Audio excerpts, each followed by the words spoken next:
Thank you for tuning in to the Rock is George podcast, episode 238, featuring hard rock and country artist Cory Marks, discussing his latest album, Sorry for Nothing, Part 2.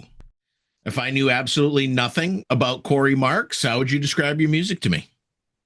If the way I would describe my music, well, I grew up on country and rock, and that's the best of both worlds for me, and that's the way I try to write it and record it. So I think if I could describe it, not only is it just simply country and rock, it would be like Merle Haggard meets Eric Church meets Bryan Adams meets Ozzy, and it's all in one.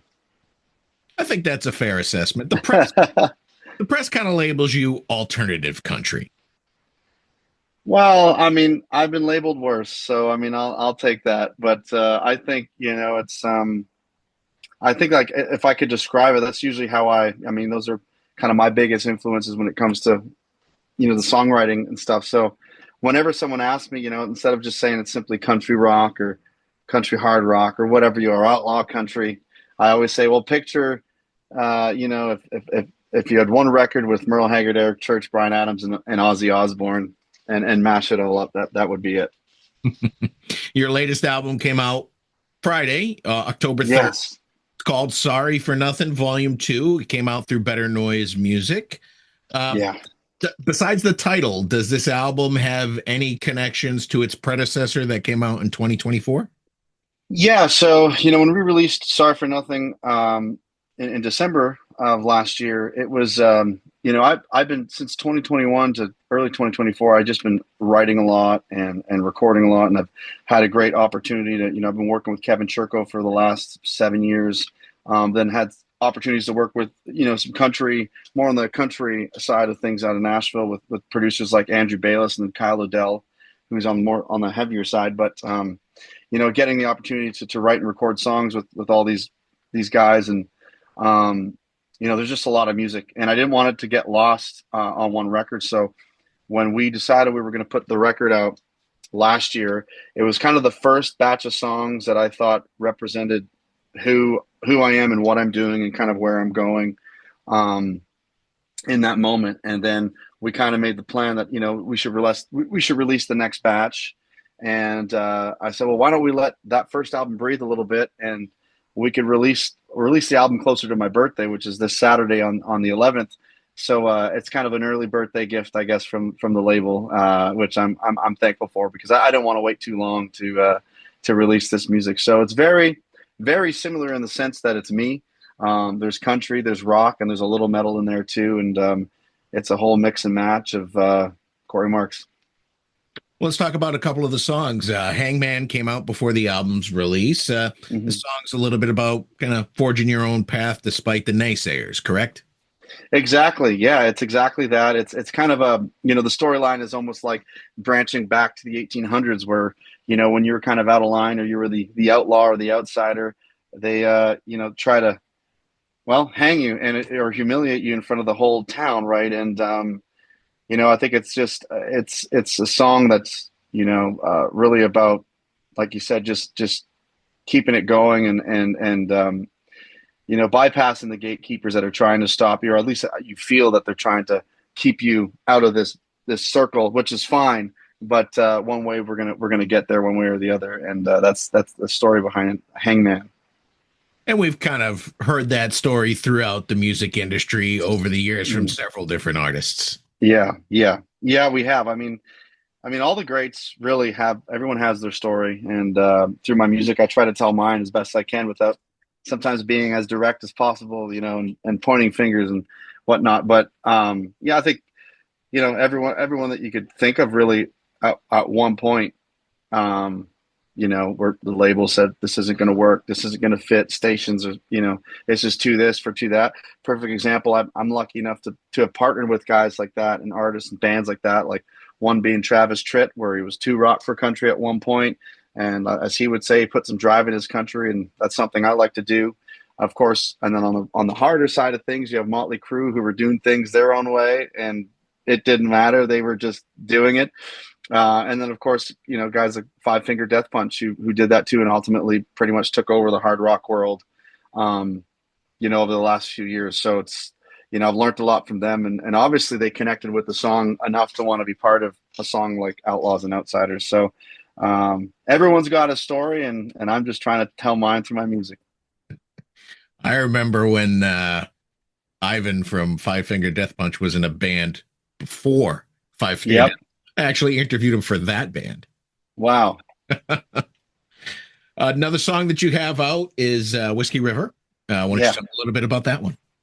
Yeah, Whiskey River is, definitely channels the countryside of me, and that's really the music that I grew up on. Merle Haggard, Waylon Jennings, and of course, I think in this one I'm really channeling my good friend Travis Tritt here, and that '90s upbeat, fun, boot stomping, sing along country song. And I wrote this one with a good friend of mine, Craig Brooks. I think must have been a Monday or Tuesday after a pretty solid weekend where maybe I took it a little too far down Whiskey River myself, and kind of reminisced on that while writing this one, and made it again as fun as we could, and you know uh, uh, trying to keep everyone stomping their feet and singing along by the second chorus. What is your whiskey of choice? As you can see, I'm a fan myself. Yeah, well, I have Jack Daniels tattooed on me here, so good old number 7 is. I'm not a connoisseur, like I got friends that love bourbon and stuff, and they get into how it's made and whatnot. And for me, it's just Jack's just been a good friend, and sometimes, a bit of a crazy friend some nights, but he's always been there, and that's always kind of been my choice. I know it's sometimes people think it's a little too sweet as well, especially once if you're planning on finishing half a bottle or a bottle. But let's just say I got a bit of a sweet tooth, so I don't mind it at all. One of the songs I enjoyed on the album was Wild Ride. Love the guitar work in that. Yeah. Why don't you tell me a little bit about it? Wild Ride. Yeah, that's really another song. And we wrote that. I wrote that with Kevin Churko and Kane Churko, and kind of just talking about the music industry and the life that we live, through the ups and downs of music releases and albums and album deals, to being out on the road, being away from family that you love. And, and then of course the gatekeepers too. That's a whole other thing you got to deal with. And what we're doing, and anyone who's, in the music industry, they know it is a wild ride. And that's what this one's, another song about that. I mean, life can be a wild ride no matter what you do too. So it's really just a bit of there's a line in there. It's always darkest just before the dawn. Just got keep believing, keep the dream alive, whatever your dream is. And that's my message to the fans and the listeners. And of course, there's some brilliant guitar work and musicianship in that too, which is a lot of fun. Eventually, hopefully, we'll be doing that with a 6-piece band live somewhere sometime. You mentioned your trio of producers and collaborators, Kevin Churko, Kile O'Dell, Andrew Baylis. Mm-hmm. Was this a team that you assembled, or are they like a production team that generally works together? Well, Kevin found me, geez, it's crazy to think 10 years ago now. I was on tour up in Canada with opening for Toby Keith, God bless him. And he came out to the show because he had just finished the 2 records with Ozzy, and he called my manager at the time, who they were actually childhood friends growing up, and said, I'm a little demoned out. Is there anybody up in Canada that I could work with, or that I would fit? And he says, I got the perfect guy. So sent pictures in the first, my first album. And of course, he saw the long hair, the kind of rock and roll attitude and whatnot. And says, okay, well, you know what? I'll kill, 2 birds with 1 stone here. I'll go up to Canada, to Moose Jaw, Saskatchewan, to go see. Yes, that is an actual place. To go see his parents, where he grew up. Were actually, I was playing with Toby Keith opening, and so he showed up at the show. I found out he was going to be at the show, and I thought, oh wow, no pressure. This dream producer that I've been talking about for a number of years, one of my favorite records of all time, and probably most influential records just out of high school, was Black Rain, Ozzy Osbourne, that he wrote and produced. And long story short, played the show, and I get back to my green room, and there he was with a shot of Jack for me and a shot of Jack for him, and said, are you free in September? Let's get started. And the rest is history. So that's been it's like I call my Vegas family down there. And that's just been a fantastic relationship. And I've got to know Andrew Baylis over the years, the label kind of reached out to him, and he was doing stuff with Brantley Gilbert, who I toured with a number of times here in Canada and the US, and of course was working with Jelly Roll. So we kind of wanted to see what that would be like if we get together, and what that would sound like. And he got it right away too, because even him, he's like, even though we do those guys, we don't get to rock this much, essentially with a lot of the country cats in Nashville. And I know the players had a really good time on it too. And Kile O'Dell is writes with two of the guys that wrote Hangman with, and Guilty, and songs like Change the Game. And I met Kile O'Dell through Blair Daly and Zach Malloy, are two good friends, and they're part of they call them the Four Horsemen. Scott Stevens. They've written so many number one songs in the rock and country world, and I got to know Kyle over the years too. And he's just a great guitar player, and another just great producer, gets things done quick and very well. So, and that's how I got to know these guys, and that's pretty much the gist of it right there. There's no clashing of styles between these three guys?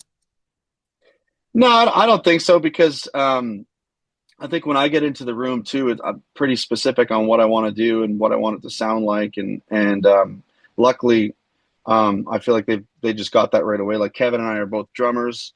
We both love Merle Haggard, but obviously he produces Ozzy Osbourne, which I love. So that was pretty easy. And then considering that he worked with Mutt Lange on Shania Twain records, but then also does Five Finger Death Punch, it's like, this is perfect. And Andrew, I mean, like, Baylis and O'Dell, I mean, they kind of work with a lot of different artists, but for me it was specific on the fact that it's like, I want it country, but I want it to rock, and it's specific, but yet simple, so it was just a great time working with all of them on all this music. The album's being released through Better Noise Music. How did you end up signing with the label? That was another thanks to Kevin Churko. When we got together in September of 2015, and the first song we wrote was Outlaws and Outsiders. That followed with Blame It on the Double, and then I think I came in with Devil's Grin, and then him and Kane just made it way better. And I don't think the song was called Devil's Grin at the time. It was something else. It was definitely more country, and we turned it into what it is now. I think, and then we got 5 or 6 songs together, and then Kevin took it into Better Noise, being that Five Finger was on it, Motley Crue was on Better Noise, and a lot of these bands that he works with. So, it made me, they loved it, they got it, and made me their first, their flagship, as they call it, the flagship country artist on a all rock and metal label. Now, in your past albums, you collaborated with your label mates. I noticed on this album, no collaborations. Is this you saying, I'm ready to stand on my own? It's, you know what, it was just one of those, it just kind of worked out that way. There was some potential features that we would have liked to have, but in a sense, yeah, I think it was like, you know what, let's release something that's, just me. And I mean, you can always add features down the line, if the songs blow up and are a lot of fun and people love hearing it. I'm sure they won't mind if Travis Tritt jumps on another song, or Ivan Moody, or anybody really, whether that's Luke Combs or God, anybody in the rock world too. So it's just one of those things where, yeah, I just wanted to get this music out, and didn't want to wait on anything either, and just put it out to the world, and hopefully love it. You're going to be heading out with Seven Dust on the Southside Double Wide Tour, which I believe is a reference to their acoustic album they did a few years back. This is going to be all acoustic shows, right? It is for me. I did one across the U.S. with Theory of a Dead Man last year, and for me, it'll be the exact same thing in a sense of it's just going to be me, my guitar, the songs, and the crowd. Now, some people say that's bold, but that's just the way it is when you're on these runs like this. And I'm just really grateful for the opportunity to be able to play a lot of these cities that I've played before already, but a lot of new ones and bucket list ones like Graceland and New Orleans. And those are places I've never been yet. And, fortunate enough to have Seven Dust take me out on this tour. And I think if it's anything like the Theory tour, and I've listened to their acoustic tour from 2001, I think it was.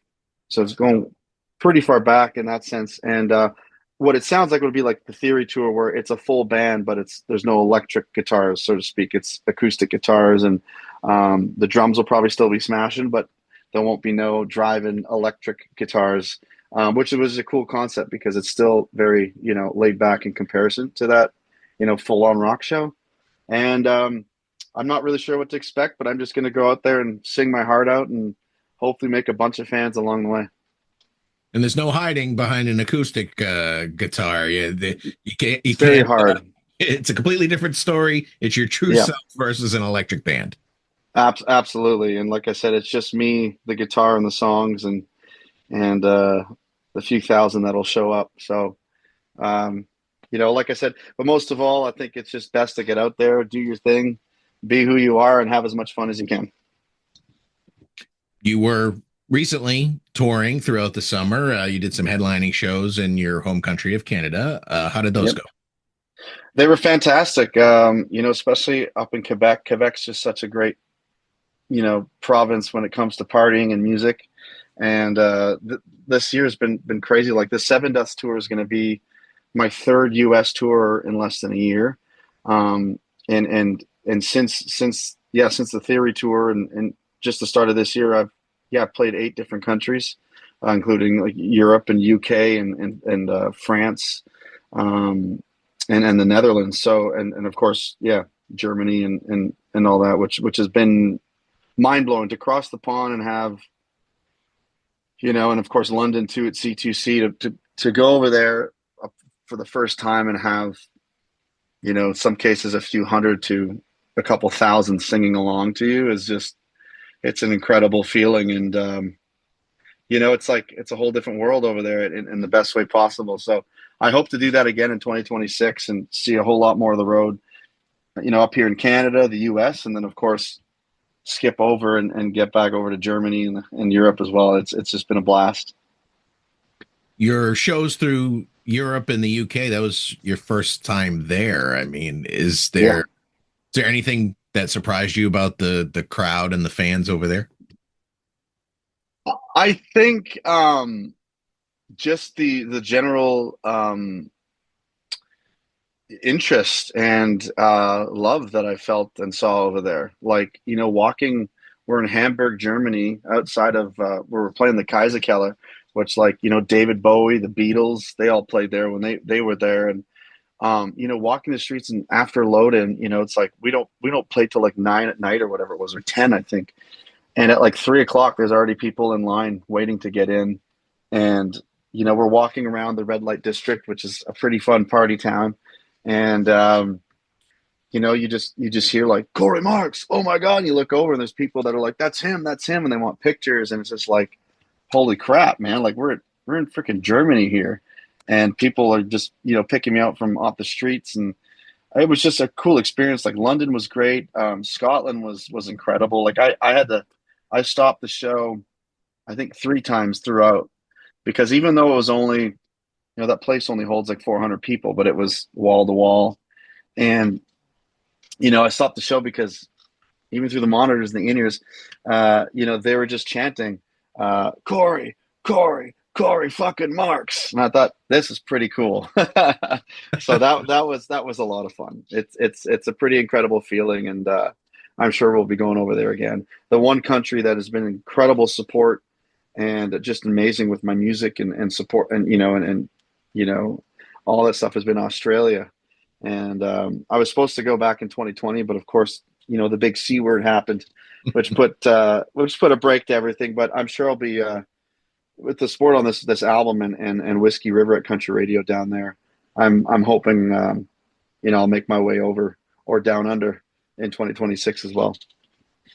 You also toured the U.S. earlier with Dorothy. Yeah. I'd say very similar in style, your guys' music. Did you have an opportunity to share a song on the tour? We never shared a song together on the tour, but we hung out quite a bit afterwards with the band and stuff. And that run was a lot of it too. Like there was gaps where we had an 18-hour drive. Excuse me, like right after the show. So it was like there wasn't too much playing around. It was play the show, meet the fans, pack up, and hit the road again. So, but it was definitely a great ride, a great tour, and her team was fantastic. And they went out there and crushed it like rock stars every night. It was a lot of fun. So in addition to being a musician, you also have your private pilot's license. You have Yes, sir. flown with the Royal Canadian Air Force Demo Squadron, which I believe are called the Snowbirds, the equivalent That's to the Blue Angels here in the U.S. exactly. How, how did you get the opportunity to fly with them? Well, I mean, I enrolled as a pilot and was attending the Royal Military College of Canada before all this started. And I've always been a big aviation guy, and grew up watching the air shows here in town. And my dad would take me to the air shows, and sometimes he would take me out of class when some cool jets were coming to town. So how could you not be obsessed or get excited about that? And so I was a big fan of the team since I was a kid. And one year they were coming to play my hometown. I think it was Canada Day, Canada 150, and back in 2017. And they decided they want to put on a concert as well during the day or in the evening after the air show. And there were meteor rides then, so I was fortunate enough. I think it was the mayor at the time got me in because I was headlining their Canada Day celebrations down at the waterfront, and they knew my passion for aviation and the team, and so they basically set that up. And some of the team members were connecting with me over Instagram because either they or their wives were fans of my music, and it was just such a crazy whirlwind how it all kind of came together. And they actually came to they were in town for about 4 days, so I had an acoustic show prior to this show at a local restaurant that was fairly big. It's for a restaurant that holds like 200 or whatever people, and we would pack it wall to wall and just play and party, and it was a lot of fun. The Snowbirds came out and they sat right in front of me and stayed for the show, which I thought was really cool. And then I think it was 2 days later I had the big show at the waterfront, and unfortunately I wasn't able to fly with them because the weather crapped out. And so I kept in touch with the team and the boss, lead number one. And long story short, at the end of the summer, I was playing this big festival called Peach Fest out in British Columbia, and they were at the Abbotsford International Air Show, which is probably the biggest, if not one of the biggest in Canada now. And we lined it up. They said, "Well, man, you're only like 2 hours away, so why don't instead of you fly in for the show, fly." I was good buddies with well, the guy that I flew with, Nacho, number 9, one of the solos, and those are the guys that kind of go off the team and do all the crazy stuff, which I'm a fan of. And so they said, "Well, dude, just come 2 days early. You can stay with me at the hotel, and we'll get you geared up to fly with us." And oddly enough, that was one of the air shows. I mean, British Columbia and where I am in Ontario it's like from New York to Nevada. So it's not the closest, right? It's on totally separate sides. So I was never really able to go see that air show as a kid. And the first time I get to see the air show, I fly with the Canadian Forces Snowbirds. So that's one for the books. Do you have your own plane? I had my own plane a couple years ago. I just bought this. It's the first, it was my first vehicle. It's a 1956 Piper Tri-Pacer. It's a fun little plane. It's the first car I ever owned. Just mine had wings. And I actually, I had it for about a year. And then when I went in for the annual, we found some issues with it, which unfortunately would have cost pretty much just as much as I paid for it. So I knew that it still had a great engine and good for parts. So I ended up putting it online and selling it. And that sale allowed me to afford a tour bus for the Five Finger Death Punch and Brantley Gilbert tour. So it was money in, money out pretty quickly. But I do rent now. I have a friend who has a beautiful Cessna 172. It's a little bit of a bigger engine with 180 horsepower as opposed to the regular 150. And that's been a thrill to fly. I've been flying that now for almost 3 months. And it's right here at home, so I can just go up to the airport. And he's got a couple planes, so it's never an issue of it not being there. So it's kind of nice. It's, just kind of rent by the hour and go up and go get, as they call it, $100 hamburger. Are you looking to move on to a commercial license? That's always, and like my instructors and all my friends that are commercial pilots are like, dude, you're totally, you're there. You could definitely do it. But for me, it's like I like to, if I'm going to indulge and get into something, I got to be 100% in it. And especially with something like the pilot license, it's not, the commercial's a little more in depth, a little more profound when it comes to certain certain things when it comes to aviation. So I like to have my head, buried in all that to make sure I pass and get that done, and with no distraction. So maybe down the line, it's certainly something. I'm going to be getting my night rating, and eventually maybe the instrument rating too. And then you could always just go write the commercial test and do the flight test kind of whenever, because I'm at around 300 hours now, so I'm way over the the threshold of when you can go get the go write your commercial license. So I could go get it, and it's probably maybe down the line sometime I might do that and fly with the Iron Maiden boys. Now, your publicist told me you were an avid hockey fan. Big surprise, you're Canadian. Yeah. But you also play competitively. Is it a local team? What's it about? Well, now it's just more beer league and fun. But I did play junior and major junior. I actually had a Division 1 full ride to Ohio State for the Buckeyes that I kindly declined because I didn't feel like riding the SAT at 18 years old when I just came out of high school. And coming from a kid who failed grade 10 music, and that's the only thing I ever failed, I thought, no, I don't feel like doing tests right now. So I just kind of went on and continued my junior career. Your brother plays professionally? My brother is retired now for this will be crazy to think. I think it's his 5th year now that he's been retired. Yeah, I think he retired 5 years ago. He was an NHL draft pick to the Columbus Blue Jackets in 2007 and played, I believe, 6 or 7 years in the AHL, and then over in the East Coast for a handful of years. And then he also went over into Europe, England and Sheffield and Germany, which was actually really cool because when I played in Scotland and played the Cat House, there was 2 women that were front row, but with 2 separate jerseys. One had my brother's Coventry jersey, and the other one had, I believe it was the Sheffield jersey. So that was pretty cool to be that far away from home and having that little piece of home with me too, knowing that they were game worn jerseys that they, I guess, won or bought or whatever.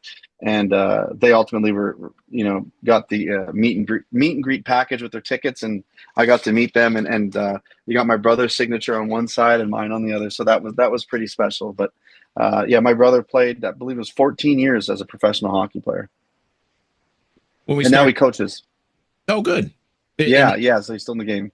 In the NHL or in another league? I'm going to say he will one day. I'm putting that out in those vibes for him. He was actually coaching the Seattle Thunderbirds in the Western Hockey League in the WHL.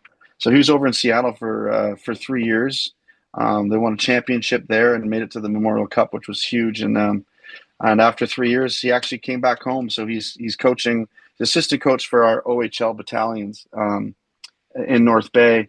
So this is his second season there, and his first time home in 21 years. So it's nice to have the big guy home. And those little things like, they have games on Sundays typically at home. So, afterwards it's dinner and drinks with mom and dad and be a family. And Christmas is a little bit longer now, instead of him coming home for 2 days and then dad having to drive him to the airport Christmas morning or something. And all those little things. So it's nice that, 21 years is long enough. So I think he's happy to be home too. You mentioned at the beginning of the interview that you did a lot of writing since 2021-ish. And yep. That's why we have 2 volumes of Sorry for Nothing. Is there a third volume down the road?